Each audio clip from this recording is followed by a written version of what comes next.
Греции не главный архитектор. 5 миллионов вот эта удочка обошлась застройщику. Не было никогда предложений, например, там, построить дачу олигарху? Мы делаем. Реальное бомбоубежище. В России больше авантюры.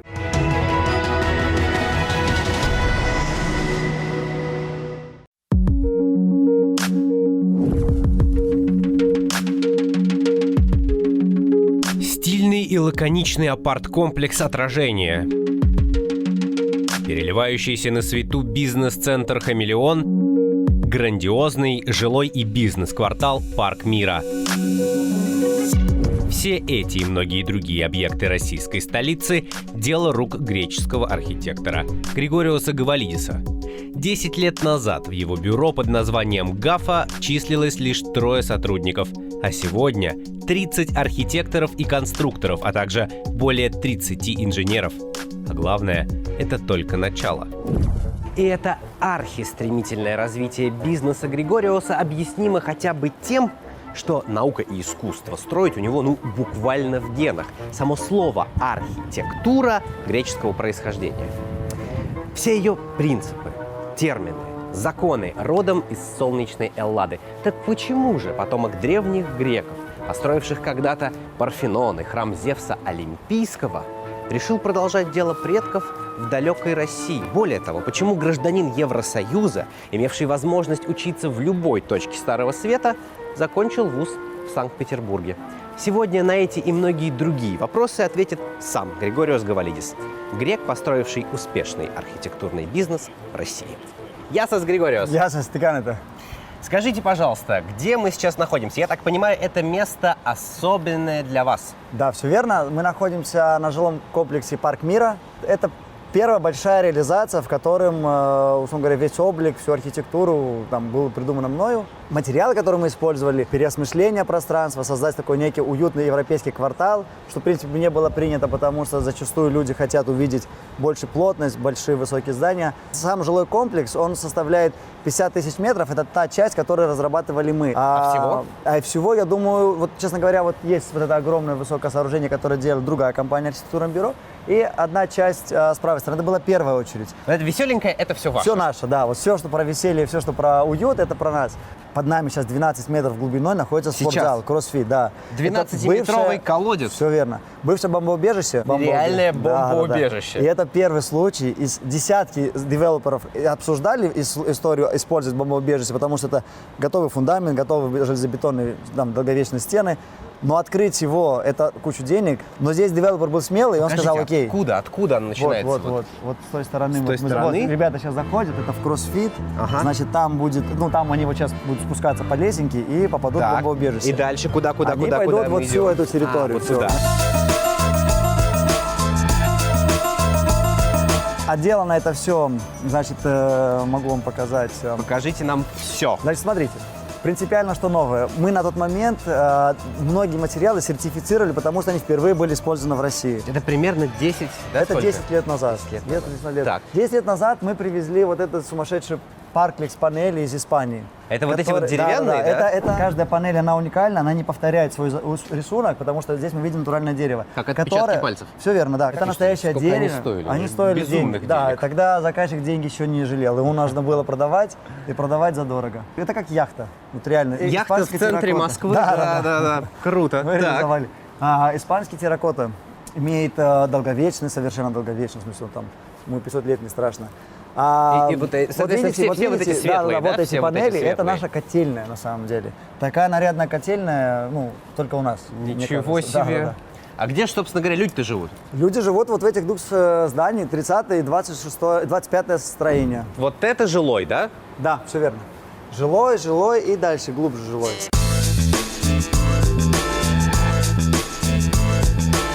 И компания придумала такую историю, значит, live and work.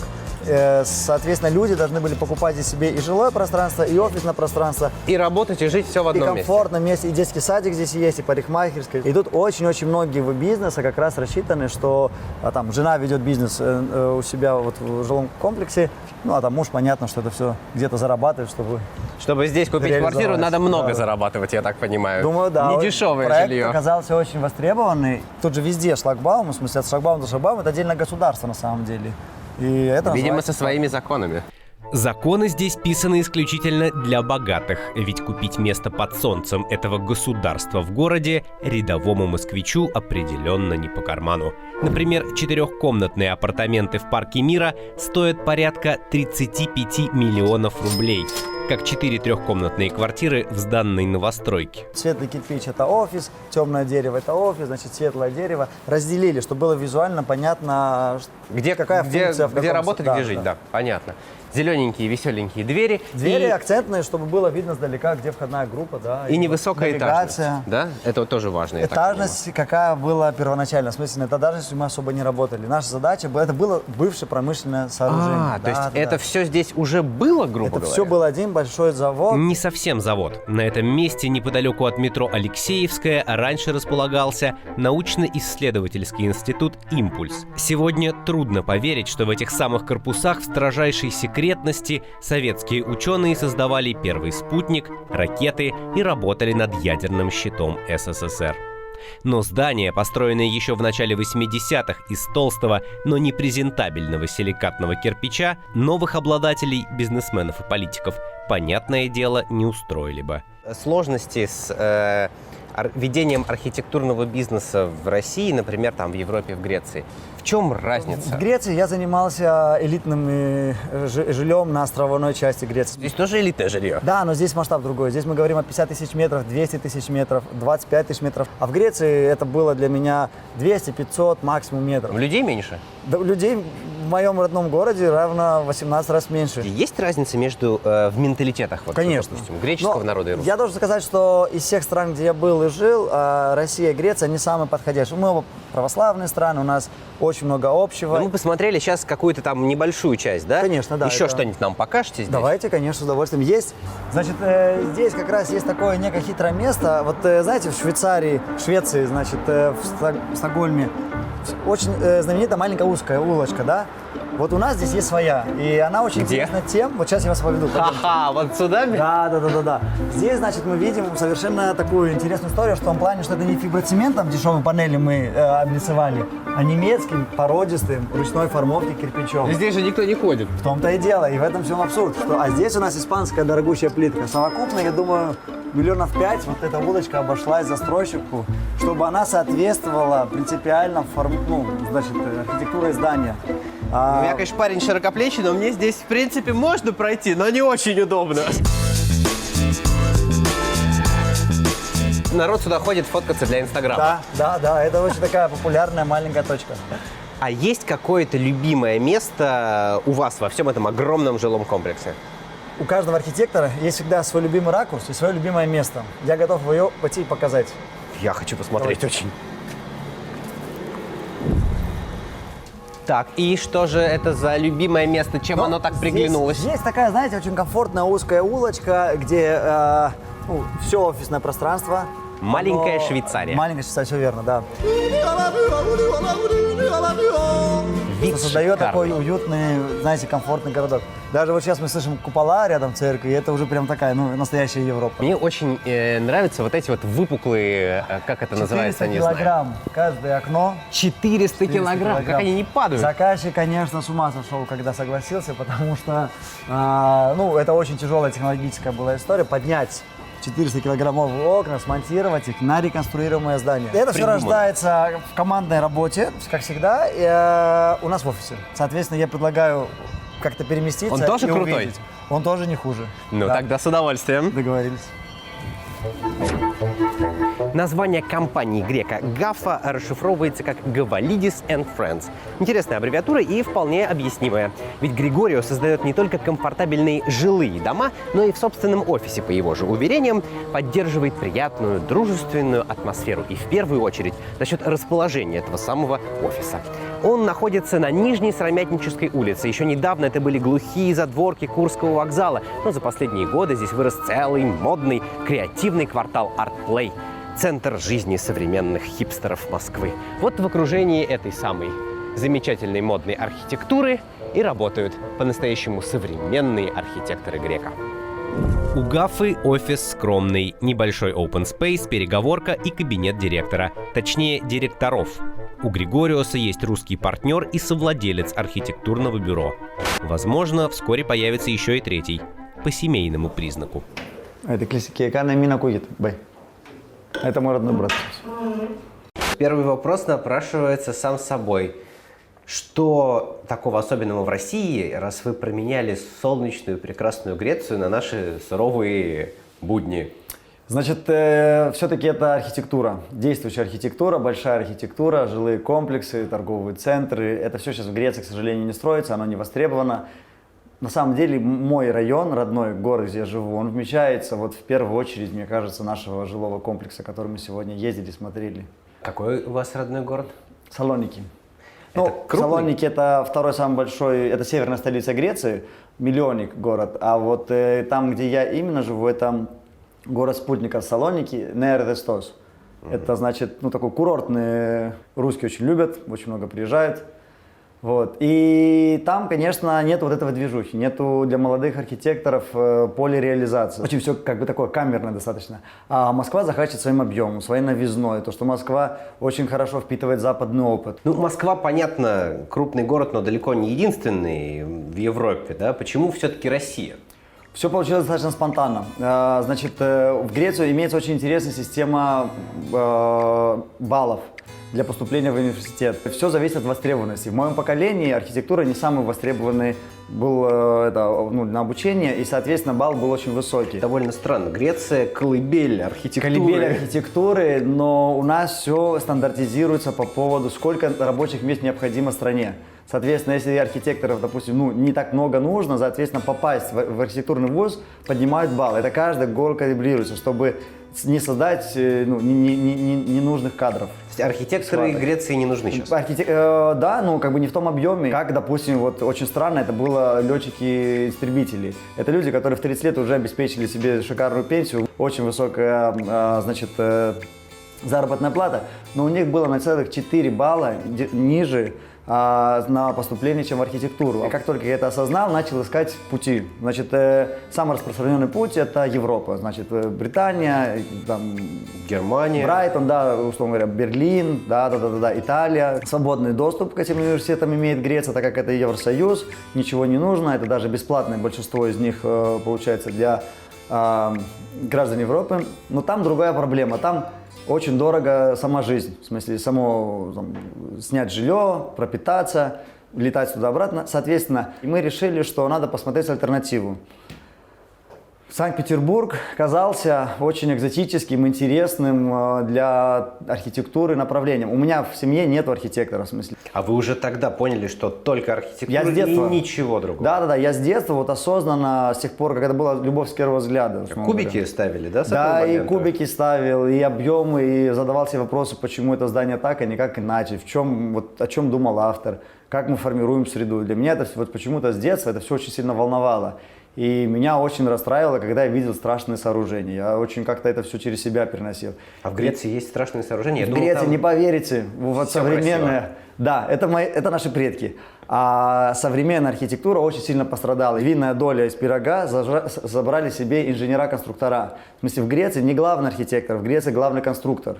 Конструктор решает. В смысле, мы идем из экономии, нежели чем из красоты. Соответственно, здания очень лаконичные, очень упрощенные, и их единственная функция – это, условно говоря, размещать людей. Когда вы впервые приехали в Россию и помните первое свое впечатление самое? Да, я помню, это было, знаете, такое ощущение, что вот вы поехали в Париж на выходные, а встряли там на 5 лет, и непонятно, что тут делать, и зачем я здесь оказался. В смысле, совершенно не моя история была.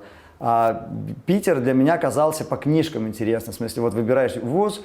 Россия тогда она была куда дешевле, чем Европа. В смысле, жить, учиться в Питере. Мне отец даже говорил, что оставайся там, ты мне дешевле обходишься в 10 раз. В смысле, для него, это была реально такая альтернатива. И, конечно, своей древней вот красотой он впечатлял, но как город для меня это было мучительно. Я страдал депрессией, потому что... Климат. Тяжелая для южного человека среда обитания. А общение, круг быстро сформировалось? Не, все очень. Вот все, что касается моих первых 5 лет в России, это было все такое преодоление. Я не понимал русский. Я, кстати, вот с женой общался по-английски. Подработку нашли какую-нибудь там? Подработку? Да. Да, я делал курсовые всем. Я делал курсовые, прям, притом очень так это сильно, время было, в принципе, интересно. 5 лет вы отучились в Санкт-Петербурге. Да. Россия вам не нравилась. На тот момент я ждал момент исчезнуть, да. Так, и как же все поменялось? Я уехал, на самом деле, я вот 5 лет отучился, я сказал, все, до свидания, я как бы не ногой найду себя вот в своей любимой Европе. Но все не так, как кажется, это, знаете, это надо что-то потерять, чтобы понять, чтобы вот это все осознать. В общем, когда я вернулся в Грецию, и прям солнце опять начало сиять, мне хорошо, но работы нет. В смысле, тут контраст, потому что в Питере, когда я уезжал из Питера, я уже уезжал я уже был архитектором, я уже работал в компании, мы реализовали жилые комплексы, я нес свою там функцию. Как организовался ваш собственный бизнес? Были какие-то проблемы с созданием? Помогло, конечно, вот вовлечение в большие проекты, четкое понимание, как формируется, условно говоря, проект, как он реализуется. Парк Мира уже на тот момент, когда я создавал свое бюро, он уже был там полностью почти реализован. А на тот момент уже у меня была плотная своя команда. Люди, с которыми до сих пор мы вместе, в смысле, по факту 10 лет мы уже все вместе, только усиливаемся и растем. Я правильно понимаю, что в тот момент вы, помимо того, что вы были архитектором, стали еще и бизнесменом? Да нет, я на самом деле стал, возможно, да, но больше я стал руководителем. Архитектором я был всегда, а вот руководителем я стал в России. Ну и каково это руководить в России? Вы знаете, я думаю, что руководить в России это так же, как руководить во всем мире примерно, только в России больше авантюры.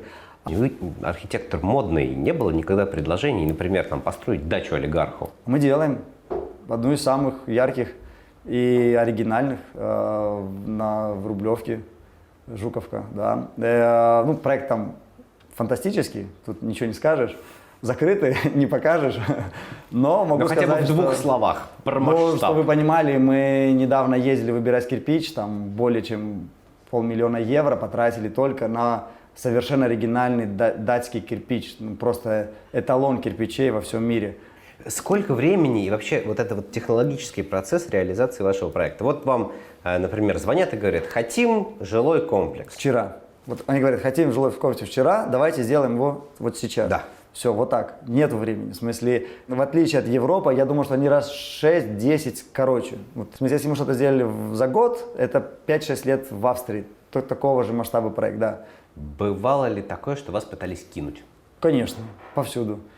Есть люди, которые должны неприлично там деньги, но они, к сожалению, для них, они не только нам должны, это их система, они везде высвечиваются и, допустим, бывает так, что заказчик говорит, пока не закроешься с архитекторами, ко мне не приходи, а им очень нужен заказ на новый подряд. Как бы это все взаимосвязано. Вот как раз у меня есть партнер, он умело структурирует работу с этими людьми. А какой проект самый глобальный ваше архитектурное бюро делает? Самый глобальный по значимости или самый глобальный по масштабу? По масштабу это вот сейчас мы реализуем жилой комплекс генпроектирования, значит 250 000 метров, Новоград-Павловна для девелоперской компании МИЦ.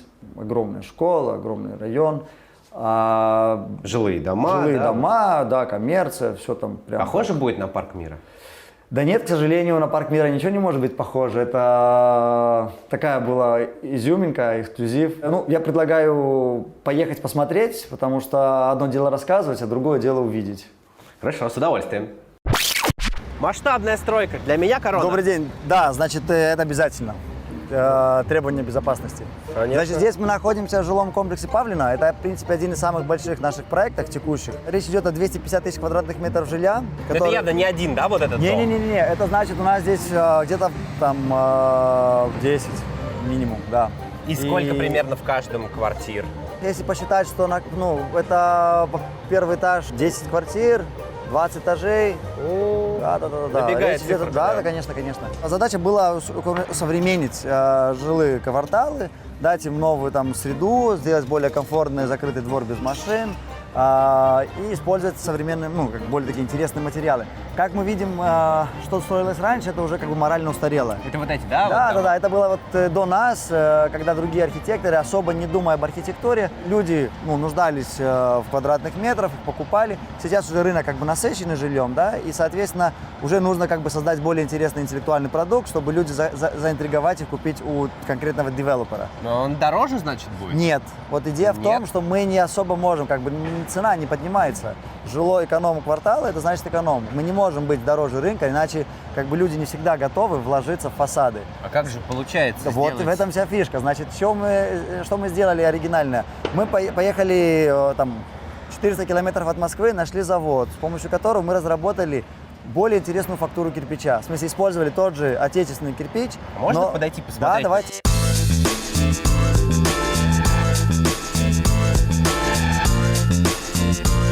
Мне кажется, что у вас есть свой определенный почерк. Да, действительно, у нас есть Как у художника, свои да, есть? фишечки. Да, конечно, узнаваемые.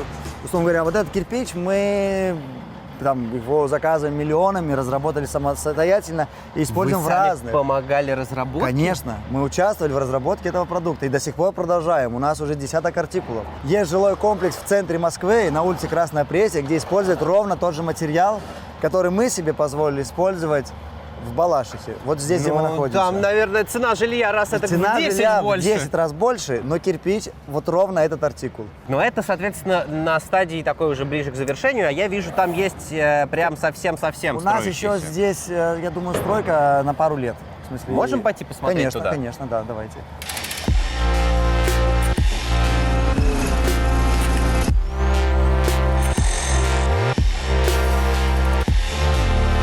Это не совсем, по-моему, жилой дом, да? Это жилой, это первый этаж не жилой, это как раз мы видим высоту этажа, а она другая, это значит под коммерцию. Сколько здесь? Метра 3? 4,5. Ух! Все верно. Это как раз мы делаем первый этаж, чтобы была технология разместилась. Допустим, здесь можно комфортно разместить гипермаркет. Гипермаркет, да. Здесь большие площади, здесь большие куски земли. Меня всегда интересовало, вот если это целый большой жилой комплекс, сначала проектируются жилые здания, потом гипермаркеты, или как это все происходит? Или все это вместе? Все параллельно. Значит, заказчик показывает кусок земли, мы его размещаем комфортно, чтобы для людей была именно жилая часть, размещаем парковочные места, размещаем социальную инфраструктуру, согласовываем это все с городом, город подтверждает, что все его устраивает, транспортная связь. Мы строим жилые комплексы, и уже постепенно, пройдя первый маленький путь, мы начинаем строить социальную обеспеченность, чтобы первые корпуса, которые введены, они могли уже отдавать детей на обучение. И параллельно даже там всю вот эту парковочную историю. Здесь мы видим, как восходит все сооружение из железобетона. На данный момент мы уже стоим на первом этаже. Здесь у нас будет на уровне земли, здесь не будет никаких пандусов. В наших домах мы не делаем пандусы, мы делаем комфортные прямые выходы. Мы делаем сквозные дворы. В смысле, мы можем в закрытый двор без машин попадать с внутреннего подъезда. Соответственно, ребенок не должен выйти и сделать круг квартала, чтобы попасть во двор. Он может напрямую выйти, и это более безопасно. Есть даже вот сейчас такая тенденция, когда люди продают вторичку и покупают новое жилье именно потому, что у них добавили вот эти комфортные условия. И ведь их можно понять, чего стоит только одна детская площадка, уже введенная в эксплуатацию и нещадно эксплуатируемая детьми из семей, вселившихся в первую очередь домов. Самому прокатиться захотелось. Детская площадка тоже вашего проектирования? Все верно. Это наша первая экспериментальная площадка. Значит, мы решили заказчика внедрить новый продукт, сделать что-то совершенно оригинальное. Соответственно, мы ушли от стандартных заказных позиций и сделали много чего в строительном изготовлении. Как мы видим, вот эта песочница, она стала 10 раз больше, чем обыкновенно, чтобы дать детям пространство поиграть, построить и развиваться, нежели чем дать им маленькую такую, знаете, классическую песочницу. Мой бы ребенок не вылезал отсюда. Вот, именно это и происходит. Значит, по зонированию мы видим здесь для маленьких детей, здесь у нас имеется уже для подростков, и дальше мы разместили Ох даже ты. батуты. Такая же, кстати, конструкция стоит на парке Горького. Тоже вы проектировали? К сожалению, нет. Ха-ха! Там наша школа, вот эта территория, где будет строиться школа, на 1000 детей. Слушайте, Ничего а не можно остается. посмотреть на все это сверху? Думаю, да, можем подняться на сооружение, вот это здание, и посмотреть, как выглядит весь геймплан сверху. Давайте. Здорово!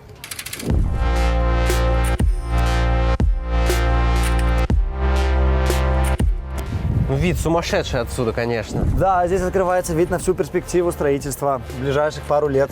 Что будет здесь еще? Значит, здесь мы видим, как мы формируем первую очередь, а будет еще вторая и третья. Сколько там домов? Порядка 750 тысяч совокупно. Это на всю Балашиху? Ну, город развивается, надо кому-то где-то жить. Так что, да. А если не совсем ближайшая перспектива, что в планах на будущее? Ну, на данный момент наша компания развивается активно, и мы участвуем в разноплановых конкурсах. Помимо жилых комплексов и торговых центров, мы также участвуем в разработке культурных центров, библиотек, музей, что для архитектора очень важно, чтобы развиваться и творчески, и глобально, да. Креатив будет? Креатив – наше все. Перспективы и креатив можно увидеть на сайте ГАФа. Чего стоит только концепт апарт-комплекса, напоминающего айсберг в Малом Афанасьевском переулке. Или вот этот план клубного жилого дома с таунхаусами на Малой Ордынке. Действительно впечатляет. Но проекты этих зданий так и остались на бумаге, точнее в компьютере. Почему? Уж не слишком ли накреативил грек для нашей-то патриархальной столицы? Будь проще, как говорят у нас, и застройщик к тебе потянется. Каким будет будущее далекое и не очень городской архитектуры, предугадать очень сложно. Работы таких признанных сегодня мэтров, как, например, Антонио Гауди, Ле Корбюзье или Фрэнк Герри, в свое время считались, слишком новаторскими, спорными, даже кичливыми. Однако они заняли свое почетное место на страницах учебников по архитектуре. Возможно, и Григориос Гавалидис, грек с завидным постоянством застраивающий Москву и Подмосковье, станет частью мировой градостроительной истории, как и его великие предки, века назад придумавшие саму архитектуру.